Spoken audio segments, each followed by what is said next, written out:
Faith Radio. I'm a kid, so I call it K-Fan. I'm an adult, and I also call it K-Fan, like 98.7% of the world. And welcome to KFAN. It's FM 100.3 KFAN. And it's a currently kind of a cloudy Wednesday here in the neighborhood. The neighborhood being the 651 Carpets Plus Studios, just to the west of Erotic City. Copyright Prince Rogers Nelson. May God rest his soul. And the master mixer of that Monday morning montage on a Wednesday is Eric Nordquist. And he is the decade-long producer of 9 to Noon. I'm your host, Paul Allen. And just a couple of quick questions as we commence festivities here from the 651 Carpets Plus Studios. And good morning. Remember a week ago when we started breaking down how well Lou Dort checks Anthony Edwards?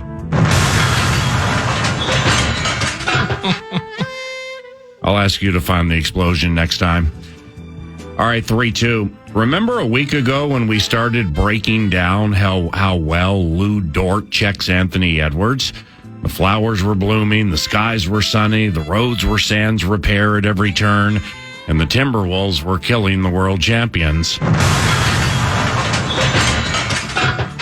Remember when we played basketball games where we didn't charge 3 consecutive trips down the court with guys wide open for 3?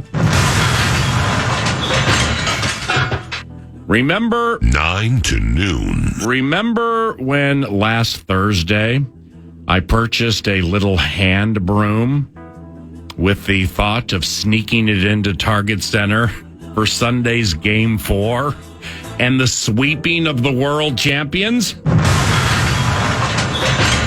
All righty. Well, what do you have to say for yourself now, Mr. Mad Producer? Well, admittedly, I've spent the last 20 seconds just listening at Sounders. How about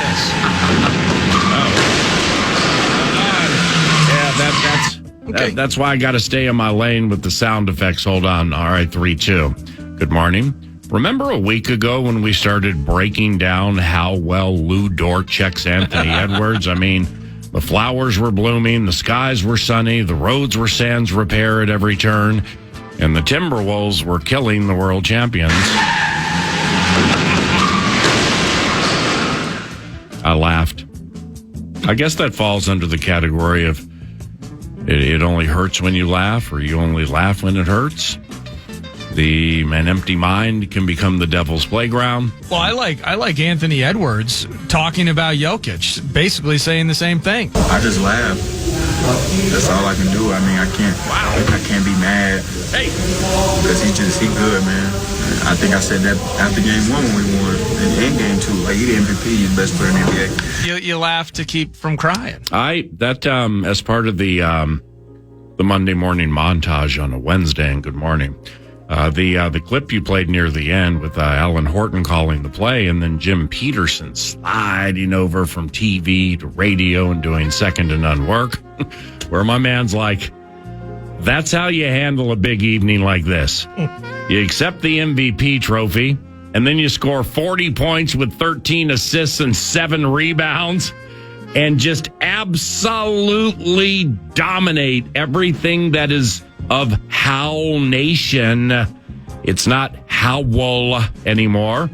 I'd like to say eliminate the L, but we got 3 of them. But if you eliminate the L, then you get Howl. And that segues beautifully into Thursday, like beating them all of a sudden, like Howl. Like Howl, L, L, L, L. Well, yeah, it's not Howl. It's totally Howl. Remember a week ago. It's Howl now, Brown Nordo. When it was a bit of revisionist history, but with the way the season had gone, if you had ever questioned the trade for Rudy Gobert, you were now the biggest idiot on the planet, right? Yeah. And you remember back to when it happened. You remember how things started. You missed Cat for 50 games. There were a lot of questions about it, all those first-round picks. Like that tweet you put out last night at Mad Producer 1 with the how it started and how it is ending with the GIFs and the GIFs. That was pretty sweet. And I didn't call you a cow. I was trying to do a how now brown cow. Good morning. But the Gobert conversation last night in that game where if you're looking at box scores, you're loving the efficiency of his offense and those sorts of things. Yeah. But a week ago, we're lauding Pobo and how it looks like at PA, and I had Scott Hastings, who's kind of Denver. He's almost Denver immortality. He's got TV and radio gigs out there. Ended his career with the Nuggets, won a ring with the Pistons. Wow! And if you would have heard any of that segment PA last Friday, when you were out, you would have heard a guy sounding defeated. You would have heard a guy sounding completely resigned to the idea that the champs, we've heard it, no champ has gone the next season through to the second round in the last 5 years. This is going to happen again. The Wolves are plus 290 to win the title. The only team with better odds is Boston, all of that. But he talked about it, that Connolly almost intentionally built this team to dismantle, to deconstruct the Nugs. Right. That was a week ago. Fast forward, watching the MVP taking that moment by storm. By storm. As Jim Pete said on the call. By storm. 1v1 versus the MVP versus the DPOY. If the DPOY could shut down the MVP, he'd be the MVP. He couldn't do it last night. I love how you brought that up because, like analyzing immortality, Jim Peterson put it. Now, that's how you handle a night you accept the MVP trophy. You roll out there and you score 40 with 13 assists and a couple of steals and a block, and you look like the best of the best ever to best in the history of best. Because we're not that far removed from last Friday. Ladies and gentlemen, the NBA Sixth Man of the Year, Naz Reid. Then they played the game. Or Sunday, ladies and gentlemen, the NBA's four-time Defensive Player of the Year, Rudy Gobert. And then they played the game. Jokic did it again after the game last night. I might get into this a little bit tomorrow, and I know we got Jamal Murray heat pack throwing terrorism. But like some of these things that I see on social media with people trying to really dislike certain members of the Denver Nuggets, Jamal Murray was not throwing the heat pack at a Timberwolves player. He was throwing it at an overmatched ref. So with that said, it's like, man, the Nuggets are like a likable team. I like the Denver Nuggets. I've always liked the Denver Nuggets. I've always liked Nikola Jokic. I've always liked Jamal Murray. Aaron Gordon going out of body. All right. I guess you can say stop it, but Michael Porter Jr. lost all of his lunch money in his late minutes to Christian Brown last night, so my man might have something going on a little bit. How can you not like Aaron Gordon, though, too? Right. He was borderline all-star caliber. Yeah. A little bit removed from winning dunk contests and, bright lights, brighter future in Orlando. But when he went to Denver... Yeah. And really accepted being, I'm going to be the side piece. Yeah. I'm going to be, when Jamal and Jokic don't have it and they need something and people forget about Gordon, I'll be there in the corner. Yeah. He is going out of body. Yeah. But when you go into this series and you're like, I need one of those three, Jokic, Murray, and Michael Porter Jr. to disappear. MV3. And whether it's what we're doing, again, guy's got the world on his shoulders right now in his personal life. But he hasn't shown up in this series for Gordon to do what he's been doing, and he freaking did it again last night. I just, as Hans said, I just laugh because it's that good right now. Well, you know who traded for Aaron Gordon? It was Tim Connolly. Sure did. Turnabout is fair play, though. All right, so let's just go ahead and win tomorrow night, and let's do so here. So even if we howl into the offseason out there with Game 7, at least the devoted, the beloved, get to see a victory. Like one in a row for Darko. One in a row for Darko. One in a row for Darko. Fire some talkbacks our way, please, on how you as a homie to the Howl are feeling this morning. I'm tired. Nordo is a mad producer. And young Maxwell cried. It's the free iHeartRadio app, and you absolutely should know the drill by now. And we will play some of those talkbacks next segment and quite honestly drop them in during the course of the radio presentation. The set list is courtesy of TimberTech and TimberTech.com. Double T, Trent Tucker, he's basketball immortality. The professor of hoopology, joins about 11 o'clock, preceded by young Alec on basketball, buffoonery, and football. And he's preceded by what I'm sure will be a very cheery conversation with Mike Florio from ProFootballTalk.com. Good morning. Welcome to 9 to noon. Nordo has the cash thing. Talkbacks and takes and talkers around the corner. The Fan and BigDeck.com want to give you a chance to put $1,000 in your hand. It's the National Cash Contest. Go to KFAN.com and enter the keyword grand. You might win $1,000 with the keyword grand at KFAN.com. I spent $9.99 on a baby broom last week to sneak it into Target Center Sunday and hold it up for the symbolic sweep. What in the hell was I doing?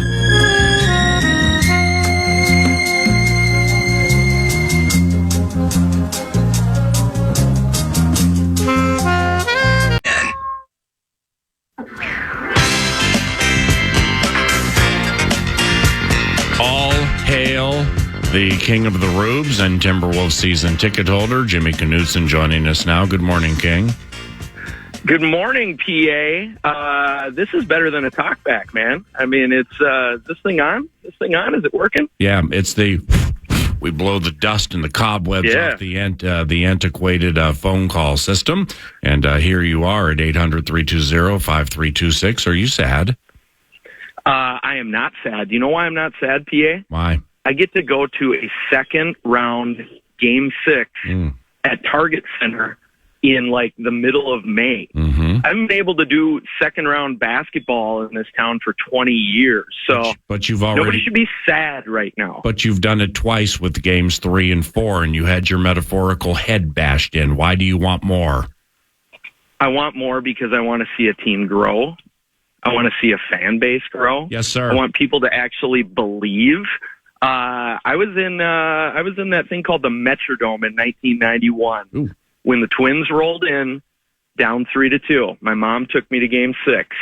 Little puffy Jimmy K, 10 years old. I didn't know whether I believed or not, or whether I was sad or not, or excited. But we hopped on a guy's back. We got to hop on Anthony's back right now, man. We just do. I mean, all these people that thought we were going to win a title when we were up by 2, right? Do you still think we're going to win a title? I mean, seriously, you can't say that stuff and then just be like, oh, no, they suck now. Good point. Very good point. A very good point. And it's to be expected from the king of the Rubes with the single season ticket behind the basket by the Wolves bench. Now, the pinstripes of immortality were in town or are in town, but they played the Twins yesterday. And of course, they beat the Twins, and you being the king of the Rubes, the assumption into it was that you would attend said game because that's what King of the Rubes does. But yours truly, 9 to noon, had sources at Target Field that indicated, in very rare fashion, the King left a game early. Oh my gosh! I really trusted that, I had my Twins jersey and I could pull it up over my head and walk out of Target Center. But, when you wear the crown, thus comes a little bit of responsibility. Right. Shame on me for leaving in the 9th inning to get home to, watch my favorite basketball team. The garage slobs were ready. We were all primed for a win last night. But I'm just going to lay it out like this, PA. Do it.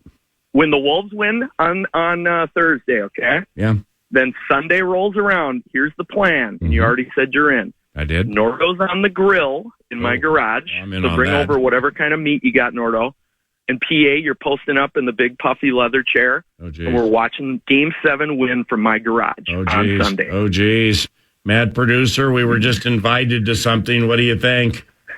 Well, that'll mean that we went to a Game 7. So.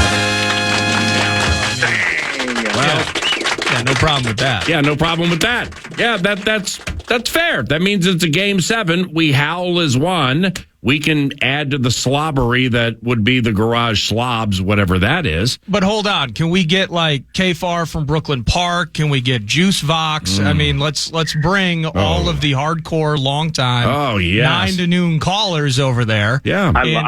Is get Kenny the party Farr going. allowed in St. Paul? That's the question. The question is Kenny Farr alive? I always love that. Not allowed.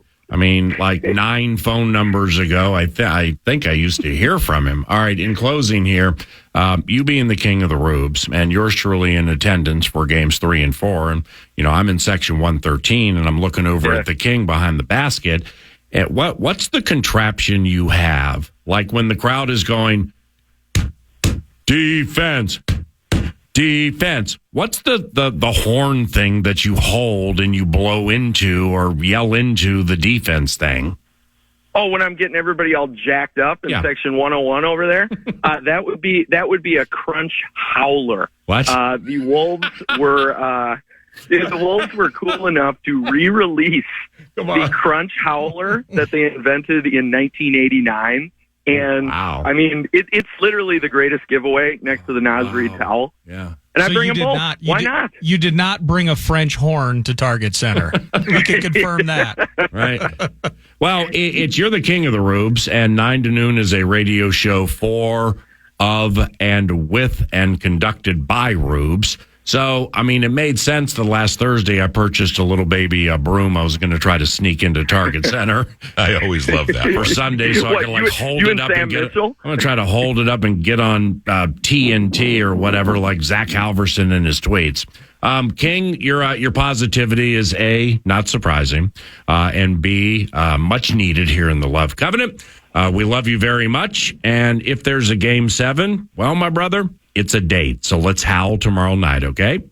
Love you, boys. Let's get the W. Later. See you, Jimmy. That's Jimmy Knutson, Jimmy K, long-standing member of the Love Covenant. Back to the DA and Scooby days, and he is the king of the Rubes with that super special single-season ticket in Section 101. He's had all by himself for about 15 years.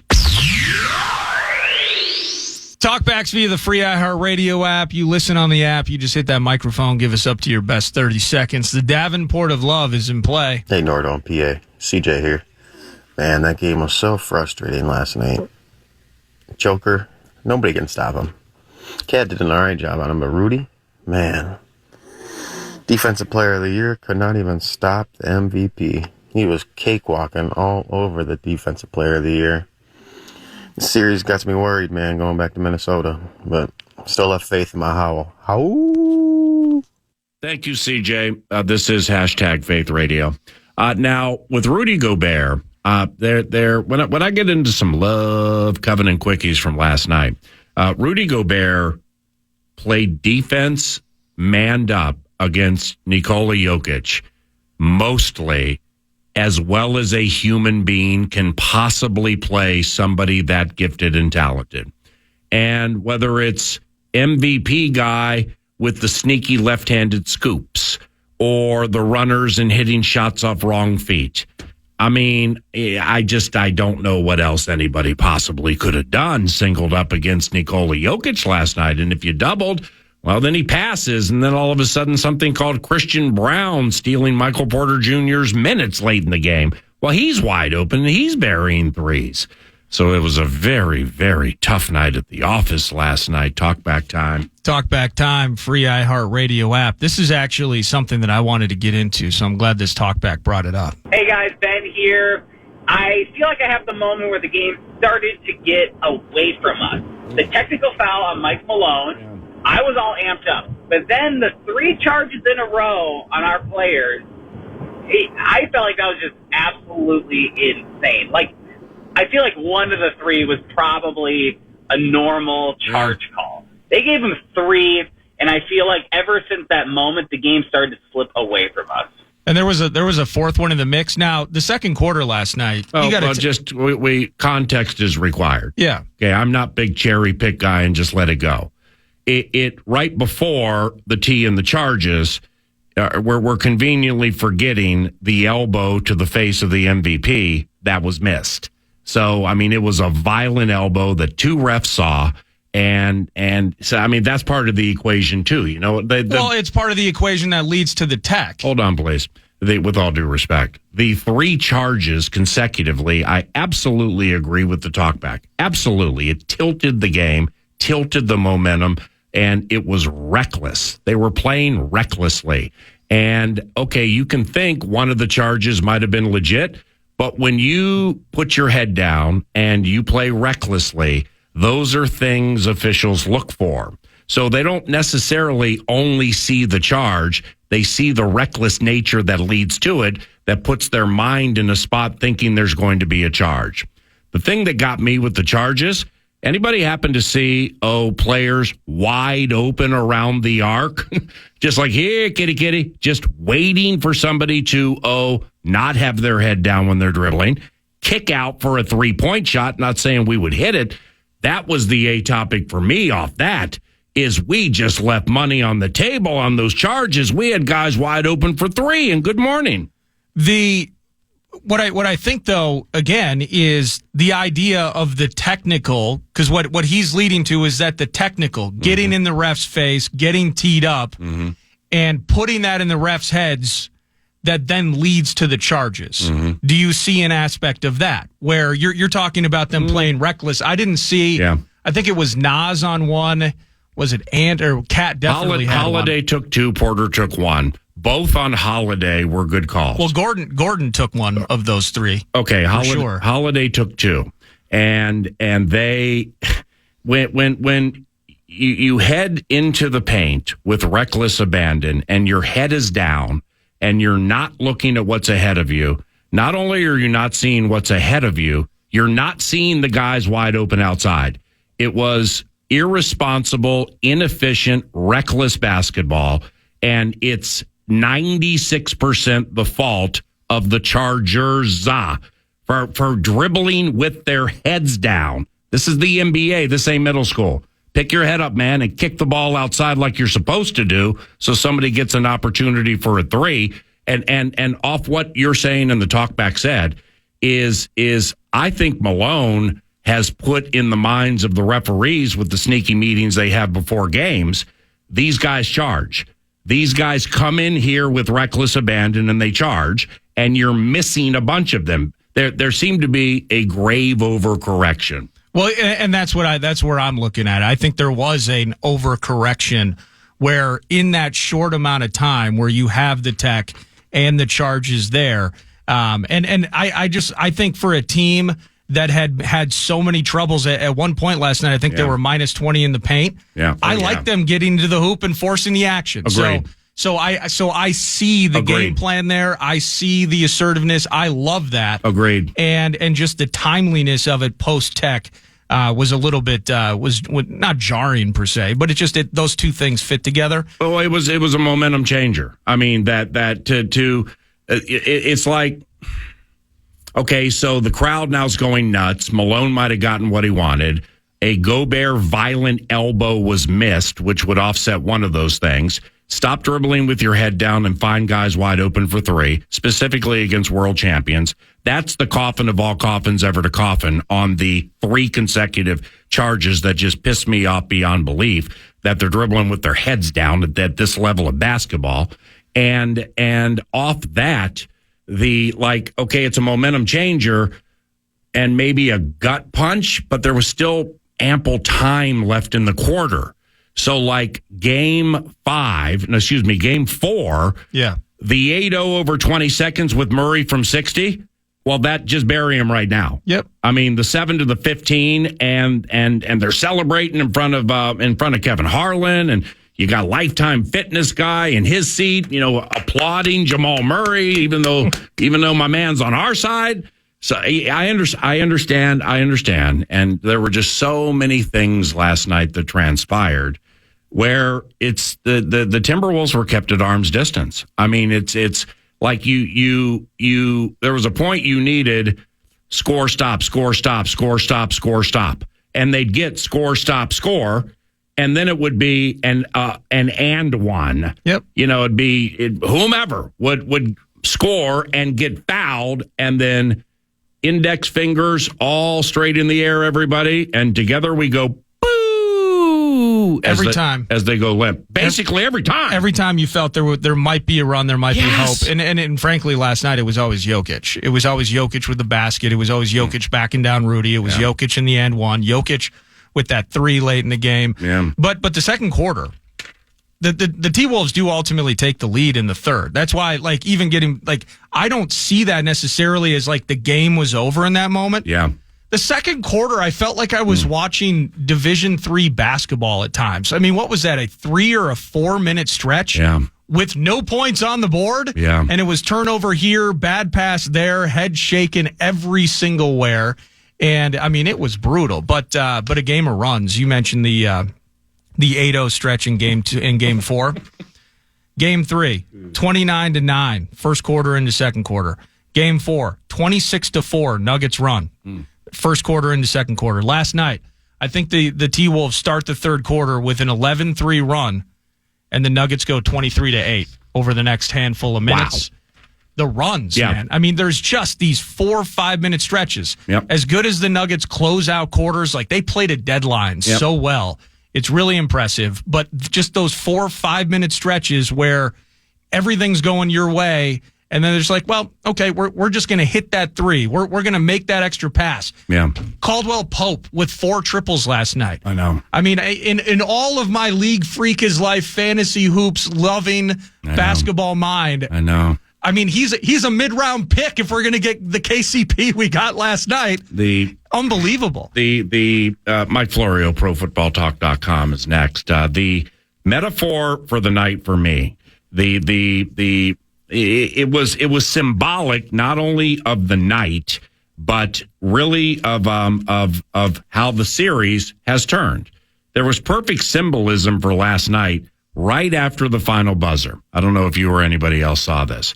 Game's over. In single file order, Mike Conley, Karl Anthony Towns, and Finchie were all caught on camera limping their way into a dark tunnel. They all were limping and limping badly, heading to the locker room with heads down and a collective countenance of chagrin. Their howl had been replaced by the gnashing of teeth and torment. P-F-T.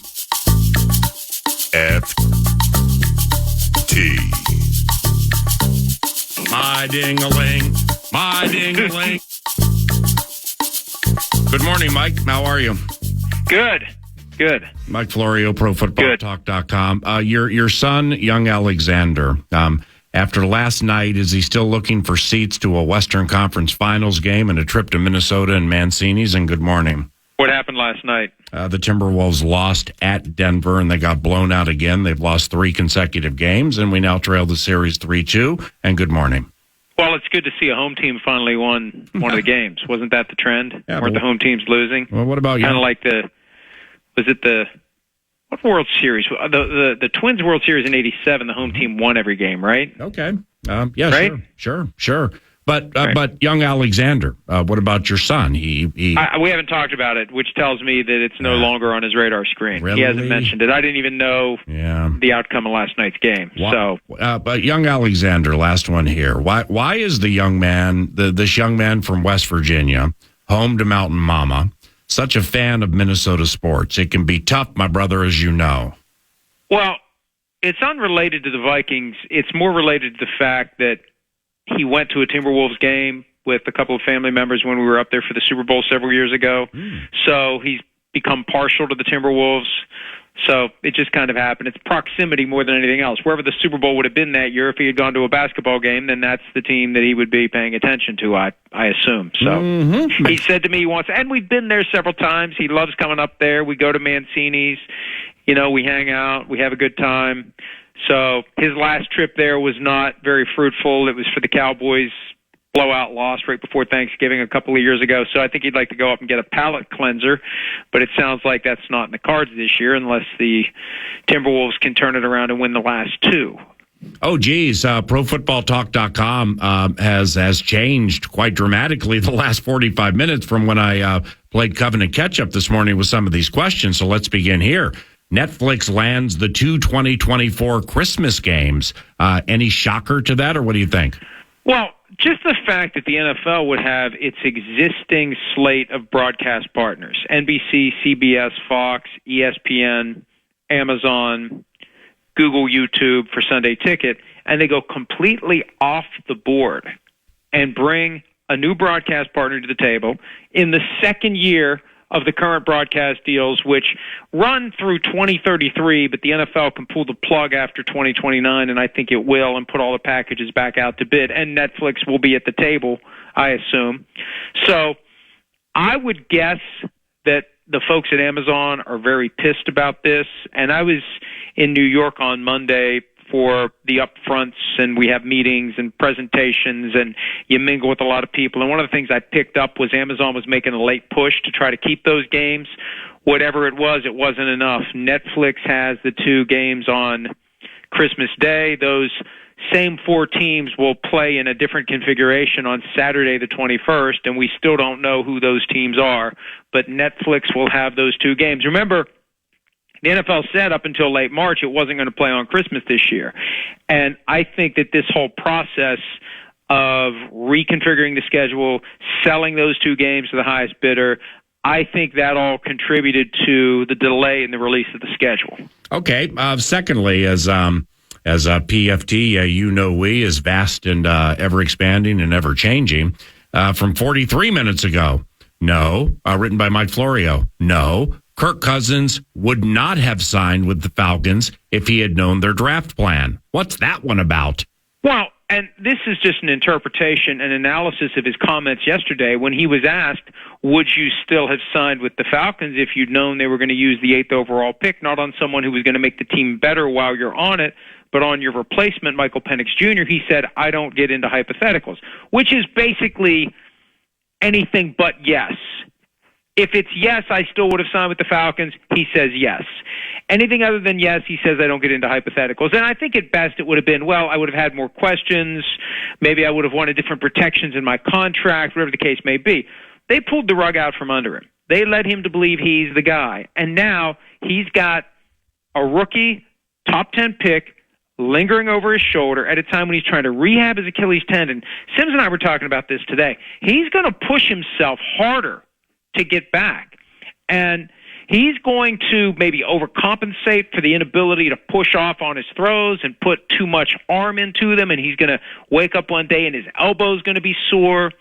And if Penix performs well, and let's say Caleb Williams, Jaden Daniels, J.J. McCarthy, Bo Nix all come out of the gates looking like competent high-end NFL quarterbacks, more pressure on the Falcons to flip to Penix. This is just a big, ugly mess. And I believe, not that they lied to him, I think they created an environment, an atmosphere where there's no way in hell they're going to use the 8th overall pick on Michael Penix Jr. There's no way they're going to do that. Yeah. They're all in with Kirk. He wants to win a Super Bowl. Well, you can still win a Super Bowl if the 8th overall pick isn't devoted to a quarterback, but this was a prime opportunity to use a significant asset to make the team better while Cousins is on the team. It really is amazing they did it. And again, by him saying anything other than, yeah, I still would have signed here, the answer is no or something like it. How about this whole dirty bird vibe right now? I mean, they pull the wool over the $100 million guaranteed quarterback's eyes. Penix Jr. comes in. We got the tampering thing looming over the team. Other than that, Miss Lincoln, how was the play, right? It really is strange. And, in hindsight, now, maybe they just completely fell in love with Penix after the ink was dry on the contract with Kirk, and that's fine. But don't you do enough work before you fall in love with Penix to realize there's a possibility we will? A private workout where he's throwing on air. Haven't you scouted him? Haven't you been to his games? Haven't you done the work? Haven't you come to the conclusion that this might be a guy we want, so maybe we're not going to guarantee $100 million to a 36-year-old as of August quarterback who we lead to believe he's going to have the chance to retire here? Hell, he was on the Bussin' with the Boys podcast talking about he wants to finish this contract and do another one. Well, it isn't going to happen in Atlanta. He said that, his agent, after they signed the contract, said, see you in 3 years for the extension. There's going to be an extension in 3 years. He might only make it 1 year. I think 2 years is the over-under for Kirk Cousins in Atlanta. It might ultimately be 1 year because his contract is very tradable into next year. Now, they will have given him $62.5 million for 1 year, but next year's $27.5 is fully guaranteed.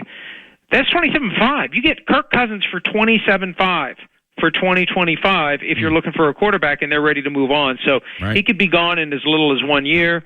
I think 2 years is the more likely one. I'd be very surprised if he's there 3 years. There's no way he's there 4 years. There's no way Michael Penix Jr. is sitting the bench for 4 years.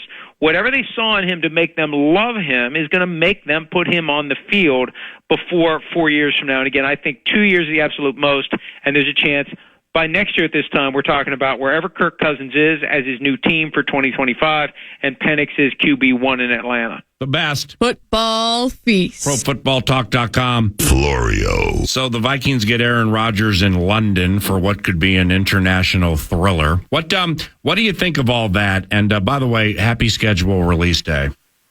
Well, thank you very much. Yes, I'm very much looking forward to waiting until 8 o'clock tonight to find out what all the games are. I've been saying they should take the full week over.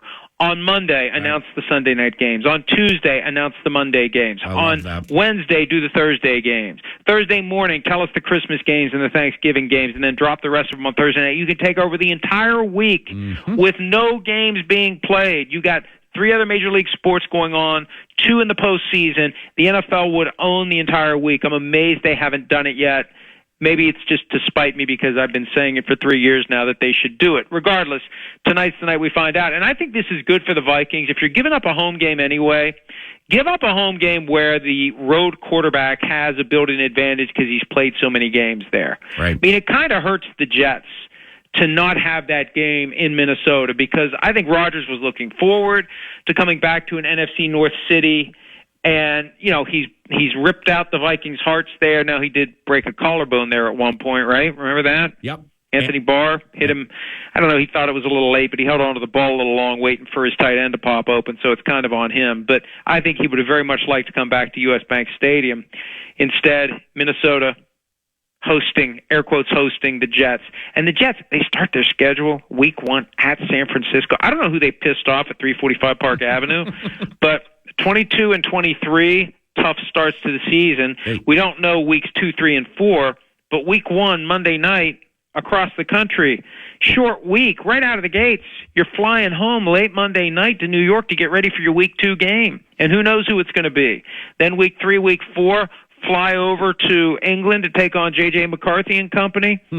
The Jets are people try to find a way to get glass half full with this, but man, I think the Jets have another problem looming this year.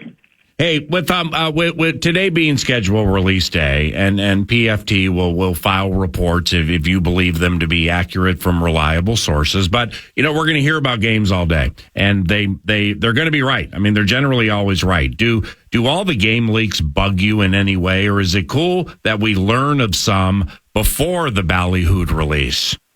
I don't care.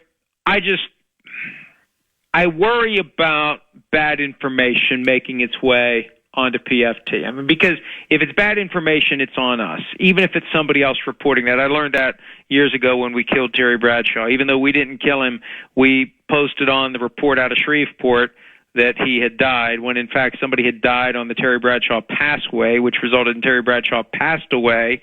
And I just regurgitated that without confirming one way or the other or debunking, and that sticks. So I don't traffic. You know, they have to be reliable reports. We have to feel like they're from people who, you know, they have a reputation on the line. It can't be some fly-by-night, who the hell is that guy type of report.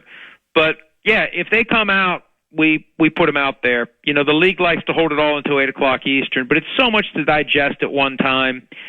If some of it comes out early, so be it. Let's go. Let's break it down. Let's start thinking about it, because it's too much to get your arms around when it comes out all at once. Wait, is NFL Net, and that's ProFootballTalk.com, PFT, you know, we saw it last week. Is NFL Network partnering with ESPN, and like, will there no longer be NFL Network soon, or like, what's the deal?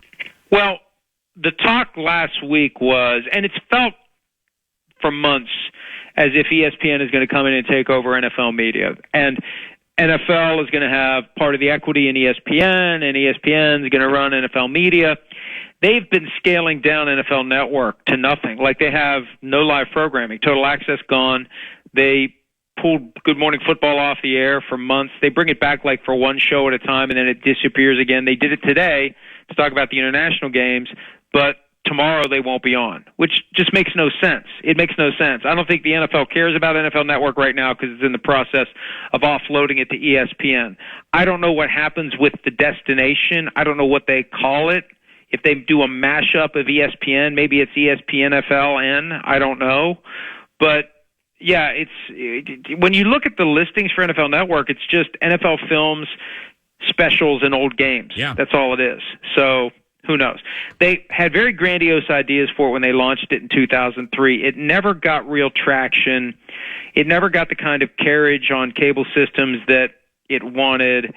And without live games, what is it really? And I think the NFL is starting to realize, instead of having our own network where we have a smattering of live games, we can just sell those live games to the highest bidder and make more money that way. All right, and lastly, because I have all your albums, including your greatest hits, another I got from ProFootballTalk.com. Question, Mike Florio, do you think Tom Brady will be a quality analyst with Fox? And how about that $7 million pay cut they put on Greg Olson? Holy cow. I don't know how Tom Brady's going to be, but I know this. He's going to be under the most pressure and the greatest scrutiny of any broadcaster ever. And I keep hearing, well, he's working really hard. He's going to work really hard. Well, I could work really hard at brain surgery, and you wouldn't want me operating on your brain.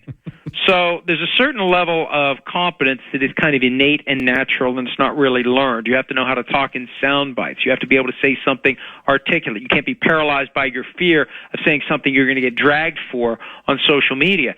He's so overexposed right now. Yeah. That roast was such a bad idea. Yeah. He's everywhere on social media. It's kind of like a combination of a midlife crisis, and he had 20 years operating under the ball and chain of Bill Belichick. I was saying today on PFT Live, it's like the kid who never drank a drip or drop of alcohol until he turned 21 and now is drunk every night. Like, he went all those years without doing it, and he's making up for lost time, and it's just too much. It's too much, and it's going to make people resent him. He's going to get criticized. He's going to get dragged constantly on social media, and we'll see how that all plays out. And through all of that, he'll get compared apples to apples with whatever Greg Olson did that same day. Probably earlier that day in the 1 o'clock window, there's Greg Olson on the number 2 game for Fox, and at 4:25, there's Tom Brady. And we just heard Olson for 3 hours, and now we get to hear Brady, and there's a chance people are going to say, I like the other guy better. You're the very best. ProFootballTalk.com's Mike Florio. Have a wonderful week and call you soon. See you, Paul. Mike Florio, PFT. PFT. Yeah, you know we.